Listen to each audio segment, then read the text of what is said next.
சாதாரண மரத்தையும் போதி மரமாக்கியது. வாசிப்பவர்களுடைய மனநிலைதான் அந்த புத்தகத்தை போதி மரமாக்குகிறது. வாசிக்கின்றவனுடைய மனநிலையைத்தான் நான் இங்கே பார்க்கிறேன். நேற்றைய முன்தினம் இந்த மேடையில் பேசிய வழக்கறிஞர் MP நாதன் அவர்கள் ஒரு கருத்தை சொன்னார் புத்தகத்தை குறித்து. புதுமை பித்தன் பேசிய அந்த வார்த்தையை அவர் தன்னுடைய பேச்சிலே சொன்னார். ஒரு கழை கூத்தாடி கயிறு மேல் நடக்கின்ற பொழுது எவ்வளவு கவனமாக நடக்கிறானோ அப்படி கவனமாக வாசகன் ஒரு புத்தகத்தை புரட்ட வேண்டும் என்று சொன்னார். மிக மிக கவனமாக இல்லாத பொழுது அது வழுக்கி விடுவதற்கு வாய்ப்பு உண்டு. புத்தகங்கள் சாதாரணமானவை இல்லை. அவை நம்மை ஒரு இடத்தில் இருந்து இன்னொரு இடத்திற்கு அழைத்து செல்லும். நான் என் பேச்சின் முதலிலேயே சொல்லிவிடுகிறேன், அது பறப்பதற்கான சிறகே தவிர இலக்கை நாம் தான் முடிவு செய்ய வேண்டும். இலக்கை சிறகுகள் முடிவு செய்வது இல்லை. நம் இலக்கை அடைவதற்காக நமக்கு தருகின்ற அற்புதமான ஒரு வாய்ப்பு தான் அந்த சிறகு. அந்த சிறகை வைத்துக் கொண்டு நாம் என்ன எல்லாம் செய்யலாம். நிறைய பேருக்கு வாசித்தலிலும் வாசிப்பதை மற்றவர்கள் பேச கேட்பதிலும் ஒரு ஆர்வம் உண்டு. நான் பல இடங்களில் அதை பார்த்திருக்கிறேன். விடிய விடிய ராமாயணம் கேட்கின்ற பூமி இது. விடிய விடிய மகாபாரதத்தை கேட்கின்ற பூமி இது. விடிய விடிய கதைகளை கேட்டு கேட்டு பழக்கப்பட்டவர்கள் நாம். நமக்கு கர்ண பரம்பரைன்னு ஒரு பேர் உண்டு. நம்ம கேட்டு, கர்ணம்னா காது, கேட்டு பழகியவர்கள் நாம்.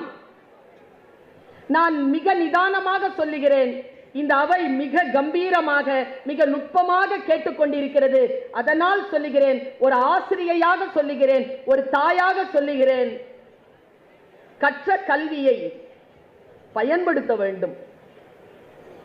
எதுவாக இருந்தாலும், நீங்கள் சிறிதளவேனும் படித்தவராக இருந்தாலும் கூட உங்கள் கல்வி உங்களுக்கு பயன்பட வேண்டும். இந்த உலகத்திலேயே மிகப்பெரிய சாபம் என்ன தெரியுமா தோழமைகளே? மிகப்பெரிய சாபம். அதற்கு மேல் ஒரு சாபமே கிடையாதுங்க.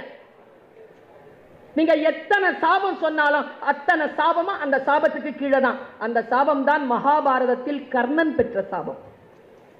என்ன தெரியுமா? ஆபத்து காலத்தில் நீ கற்றது உனக்கு மறந்து போகும். ஆபத்து காலத்தில் தான் நாம் படித்தது நமக்கு ஞாபகம் வர வேண்டும். அதற்கு பெயர்தான் கல்வி, அதற்கு பெயர்தான் கற்றல். என்னுடைய பலம் என்ன தெரியுமா? நான் கற்றதை நினைவில் வைத்துக் கொள்ளும் வரம் பெற்றவள்.